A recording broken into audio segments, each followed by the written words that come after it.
Rearing and breeding of sheep. The chief source of wool is selectively bred domesticated sheep. Selectively bred domesticated sheep से ही sheep ही chief source of wool है, मुख्य स्रोत है ऊन का. Certain breeds of sheep have thick coat of fleece on their body which yield good quality wool in large quantities. कुछ निश्चित सीप की जो ब्रीड होती हैं उनकी जो थिक कोट होती है फ्लीस की उनके बॉडी पर लगी हुई, वही अच्छी क्वालिटी का वूल को प्रोड्यूस करती हैं. The sheep are selectively bred with one parent being a sheep of good breed. जो सिलेक्टिवली ब्रेड होती हैं सीप की, selectively bred which with one parent, एक ही पेरेंट से बनने वाली, वो गुड क्वालिटी का जो वूल होता है गुड क्वालिटी की ब्रीड मानी जाती हैं. The quality of fleece is also influence by the nutrition climate and care.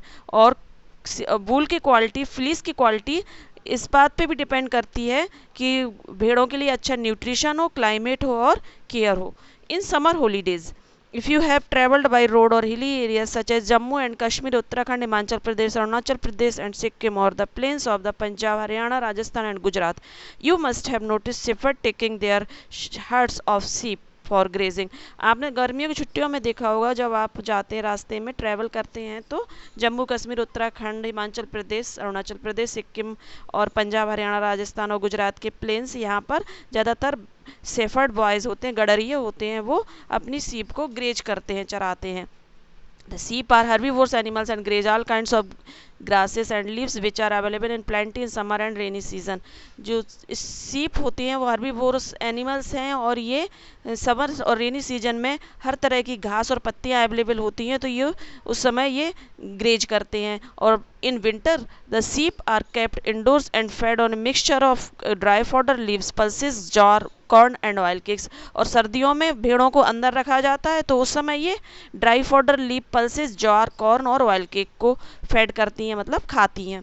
Different breeds of sheep are reared in different part of country. The quality of wool obtained from them is also different and put to different uses.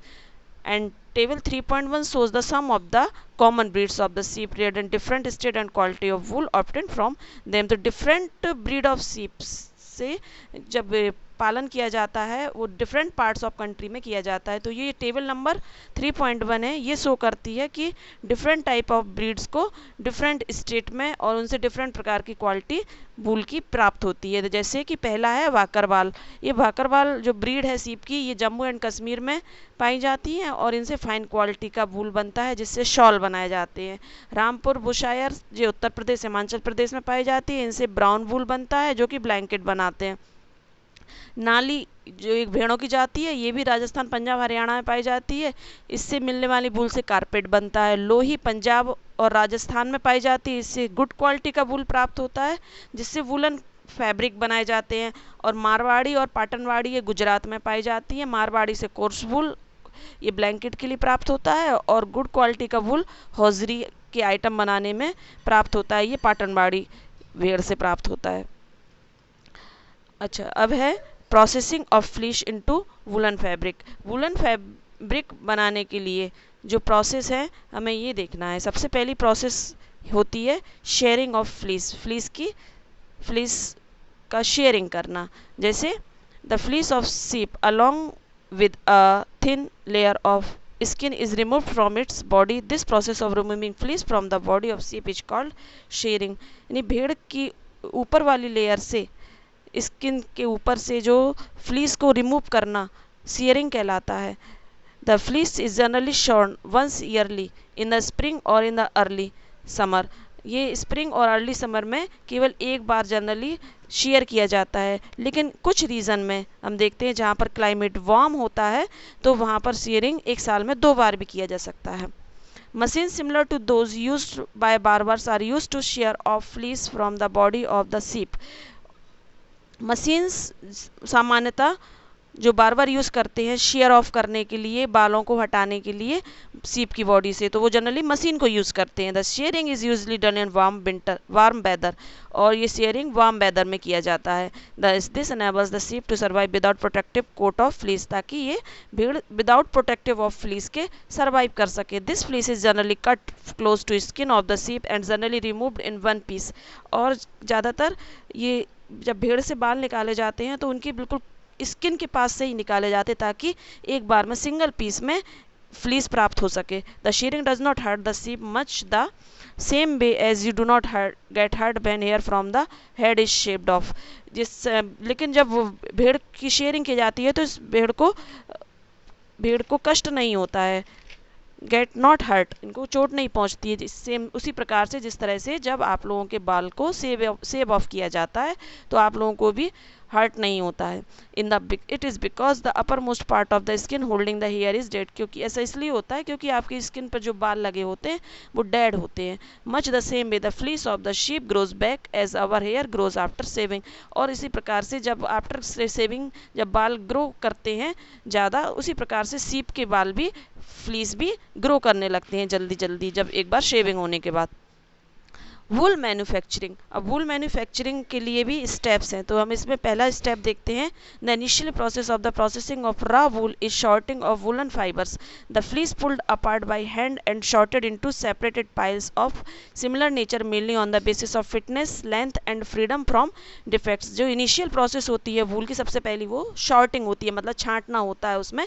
तो उसमें या तो हाथ के द्वारा pick करके छांटे जाते हैं या मशीन के द्वारा उनको सेपरेट किया जाता है। तो उनको पाइल में एक ढेर बना के सिमिलर नेचर के जो वूल होते हैं, एक सी फिटनेस होती है, लेंथ होती है, फ्रीडम होती है, तो उनको सेपरेट कर दिया जाता है। तो इसी प्रकार से सेकंड स्टेप है, जब सॉर्टिंग हो जाती है तो फिर सेकंड स्टेप पर आते हैं। तो similar fibres are cleaned. It is the because the raw woollen contains the oily substance that grease and dust called York.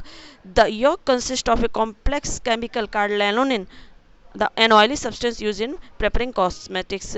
Sorting करने के बाद दूसरी प्रोसेस होती है क्लीनिंग की, इसको साफ किया जाता है, क्योंकि जो वूल में ऑयल सब्सटेंस होते हैं, डस्ट डर्ट होते हैं, योक होता है। योक में क्या होता है, लेनोनिन होता है। लेनोनिन एक तरह का फैटी है, ऑयली सब्सटेंस होता है जो कि कॉस्मेटिक में यूज़ किया जाता है, तो उसको हटाना होता है। तो पहले उसके फिर इसके बाद जब शॉर्टिंग हो जाती है तो उसके बाद इन सब चीज़ों को हटाया जाता है, तो क्लीनिंग की जाती है। In addition to yolk the raw woollen contains suint which is dried perspiration of sheep. In addition to yolk, the raw wool में shrinked होता है जो dried perspiration of sheep. The process of cleaning the raw is called scoring. इस प्रकार से cleaning करने की जो प्रोसेस होती है, उसका प्रेस्पायरेशन, उसके पसीने को क्लीन करने की प्रोसेस होती है, वो स्कोरिंग होती है। Now it is scouring is done by machines, और स्कोरिंग आजकल मशीनों के द्वारा किया जाता है। The second hair are dried, और फिर इसके बाद हेयर को ड्राई किया जाता है। इसके बाद जब ड्राई करते हैं तो थर्ड स्टेप पर आ जाते हैं। The scoured woollen fibres are dried and disentangled, मतलब इनको सुलझाया जाता है फाइबर को और उनको ड्राई किया जाता है थर्ड स्टेप में। They are standard into continuous form by carding machine. The process of drawing woollen fibres into straight continuous form is called carding. Carding का मतलब होता है कि वूल को खींच कर ड्रॉ करके स्ट्रेटन किया जाता है। स्ट्रेटन करना मतलब उसको खींच कर सीधा किया जाता है, तो ये कार्डिंग मशीन में डालकर किया जाता है। In the carding machine, the disentangled woolen fiber are passed between a pair of rotating cylinder covered with a machine material called carding cloth, which contains fine palleable wire teeth. Carding machine होती है जो कि एक डिसएंटेंगल्ड woollen fibre को डिसएंटेंगल करने के लिए की जाती है, जिसमें पास किया जाता है। इसमें क्या होता है कि रोटेटिंग सिलेंडर होते हैं जो कि एक कार्डिंग क्लॉथ होता है उससे ढके रहते हैं, विच कंटेन्स, तो उस रोटेटिंग सिलेंडर में ये वूल को जो फ्लीस होता है उसको पास किया जाता है डिसएंटेंगल करने के लिए, मतलब सुलझाने के लिए। Which contain fine pliable wire teeth, उसमें एक पैलिएबल बायर टीथ भी लगे होते हैं उस सिलेंडर में, सिलेंड्रिकल सब होते हैं ये। The wool emerge from the rollers in the form of thin fibre commonly called web. जब ये वूल उस सिलेंडर में से जब पास होता है, रोलर जैसे रोलर्स होते हैं उनमें ये पास होते हैं, तो उसे हम कॉमनली वेब कहा जाता है। Web is the further process depending upon the kind of yarn required. और वेब की प्रोसेस भी काइंड ऑफ यार्न पर डिपेंड करती है, ज़रूरत होती है तभी इस प्रोसेस को किया जाता है। अब है चौथा step, the woollen yarn so obtained is either first spun and then dried or vice versa as is shown in the figure 3.14। 3.14 आप फिगर देख रहे हैं, इसमें ये प्रोसेस दी गई है वूलन फाइबर की। तो ये फोर्थ स्टेप में क्या होता है कि पहले the woollen yarn so obtained जो ये प्राप्त हो जाता है, या तो पहले इसको स्पन किया जाता है और फिर इसके बाद इसको डाई किया जाता है, यानी रंगा जाता है। In the case of woollen system the fabric so obtained is called Tweed. और वूलन सिस्टम में जो फैब्रिक प्राप्त होता है उसे हम ट्वीड कहते हैं। It is the bulky fabric in which short woollen fibres are arranged randomly. ये एक बल्की फैब्रिक होता है, ये कपड़ा जो होता है वूल का ये बल्की होता है, फ्लफी जैसा होता है, which is short fibres woollen fibre arrange. इसमें क्या होता है, छोटे छोटे जो फाइबर्स होते हैं उसको रैंडमली अरेंज कर दिया जाता है। It does not have smooth surface, इसमें कोई स्मूथ सरफेस नहीं होती है क्योंकि इनको एक साथ इकट्ठा रख दिया जाता है। In case of worsted system the fabric so obtained is called worsted. और जो वस्टेड सिस्टम होता है मतलब उसमें जो क्या होता है, धागे के साथ में ऊन को फ्लीस होती है ना, फ्लीस को धागे के साथ में चलाया जाता है एक साथ, तो उसको वस्टेड फाइबर कहा जाता है। इससे जो फैब्रिक बनता है उसको वस्टेड फैब्रिक। तो इस वस्टेड फैब्रिक से बनने वाले जो एग्जाम्पल हैं वो हैं जैसे गैबरडाइन, ये चोगा कहलाता है, क्रेप, फ्लेनल, सर्ज। इस प्रकार से ये फैब्रिक्स, निम्न प्रकार के फैब्रिक्स हैं, ये वस्टेड फाइबर से बनते हैं। अब है uses of wool. Wool is use for making fabrics, shawl, blankets, carpet, felt. Felt एक तरह का कंप्रेस्ड वूल होता है, वूल को दबाकर कंप्रेस करके बनाया जाता है फेल्ट। एंड अपहोल्जरी, तो वूल का जो यूज़ होता है एक तो फैब्रिक, शॉल, ब्लैंकेट, कारपेट और फेल्ट, और अपहोल्जरी यानी कुछ डेकोरेटिव मटेरियल होते हैं, होम डेकोरेटिव मटेरियल, उनको बनाने में यूज़ किया जाता है। Wool felt is use to cover piano hammer. और पियानो का जो हैमर होता है उसको कवर करने में वूल का जो फेल्ट होता है, वूल फेल्ट को यूज़ किया जाता है। It is also use to absorb noisy in heavy machinery and stereo speaker. Stereo speaker और हैवी मशीनरी में भी ये फेल्ट का यूज़ करते हैं ताकि ये नॉइज़ को एब्जॉर्ब कर सके। Shoddy is made from the used wool. Shoddy भी एक तरह का ये वूल का प्रकार है, ये मेड फ्रॉम यूज्ड वूल से, जो ये एक बार वूल जब यूज़ होता है तो वूल को छोटे छोटे टुकड़ों में तोड़ दिया जाता है, उससे शॉडी जैसा बनाया जाता है, शॉडी वूल बनाया जाता है। तो ये भी एक तरह का वूल होता है, ये यूज्ड वूल से बनता है। To make shoddy the existing wool fabric is cut into small pieces and then carded. इसमें क्या होता है कि जो वूल फैब्रिक को छोटे छोटे टुकड़ों में काट दिया जाता है और फिर उसको कार्डेड किया जाता है, कार्डेड करके फिर उसको रीस्पन करके फिर धागा बनाया जाता है। Such a yarn, the carded wool is then respun into yarn। Such a yarn is inferior to the fresh wool and use for making cheap woollen garments and blanket. और इस प्रकार का जो वूल जो बनता है ना शॉर्डी से, तो ये थोड़ा सा इन्फीरियर होता है फ्रेश वूल की अपेक्षा, क्योंकि ये पुराने ऊन से बनता है और ये सस्ता भी होता है। इससे बनने वाले जो वूल के जो गारमेंट्स, ब्लैंकेट होते हैं वो भी काफ़ी सस्ते होते हैं। अब दूसरा हम एनिमल फाइबर देखते हैं, silk. Silk and animal fibre, इसका पहले इंट्रोडक्शन देखेंगे। Silk is natural protein fibre. Silk fibre is produce as a cocoon covering by silk worm larva.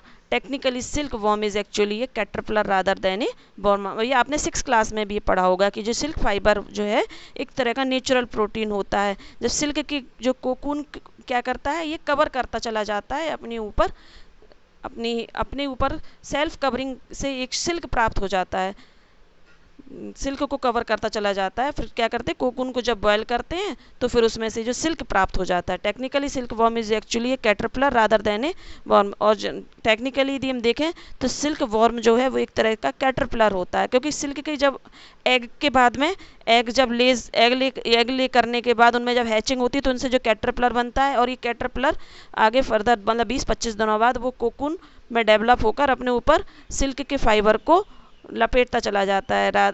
और इस प्रकार से silk worm is actually caterpillar rather than a worm. ये worm की अपेक्षा हम देखा जाए तो एक तरह का ही कैटरपिलर होता है। In nature a large number of insects make this cocoon covered with A fibre. A large number of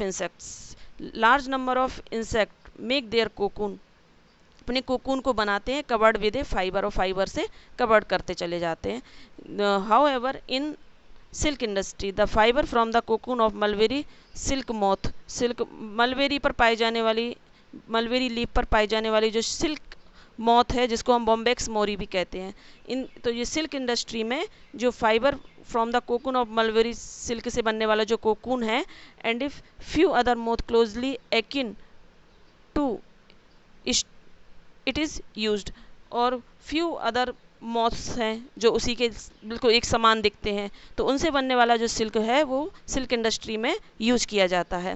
तो the silk of the other insect notably the spider is not use for manufacturing purpose. The silk of other insects का जो silk है, notably the spider, जैसे कि आप spider है, it is not use for manufacturing purpose, ये manufacturing purpose में use नहीं किया जा सकता है। Spider silk is particularly used in cross hair of a telescope and other optical instrument, और स्पाइडर सिल्क, स्पाइडर से बनने वाला जो सिल्क है उसको विशेष रूप से जो टेलीस्कोप और अदर ऑप्टिकल इंस्ट्रूमेंट है उनमें क्रॉस हेयर बनाने में यूज किया जाता है। इसका सिल्क क्लॉथ नहीं बनाया जा सकता है। Silk fibre are triangular prism like structure, silk का फाइबर जो है एक ट्राइंगुलर प्रिज्म लाइक स्ट्रक्चर होता है। The silk cloth refracts the light falling on it and different angle and gives a shimmering appearance, क्योंकि जब सिल्क का cloth होता है तो रिफ्रैक्ट करता है लाइट को, क्योंकि उस पर पड़ने वाली लाइट को रिफ्रैक्ट करता है ऑन द डिफरेंट एंगल्स से, and gives a shimmering appearance, और इससे चमकीला अपीयरेंस दिखाई देता है उसका। सिल्क इसलिए चमकदार दिखाई देता है क्योंकि ये लाइट को क्या करता है, रिफ्रैक्ट करता है। It is an account of this shimmering appearance then silk cloth is highly priced, और शिमरिंग अपीयरेंस होने की वजह से ही सिल्क की कीमत ज़्यादा होती है। अब हम अर्ली हिस्ट्री ऑफ सिल्क की अर्ली